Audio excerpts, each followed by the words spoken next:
Ngayong araw nga mga gar, pinagupitan natin si Lucas dahil mahaba na rin ang buhok niya.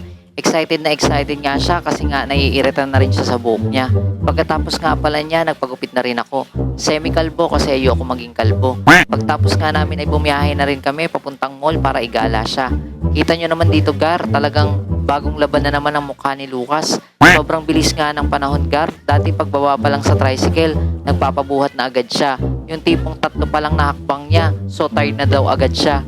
Ayan, dito nga gar, natanaw na namin ang salitang Great World of Warcraft, este World of Fun.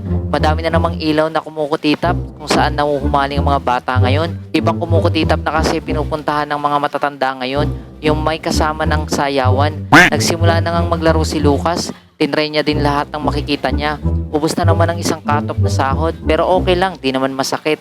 Dito nga ay bumilib ako sa kanya, ang galing niya mag-bowling. O diba, isa na lang natamaan niya pa. Pero pagdating naman sa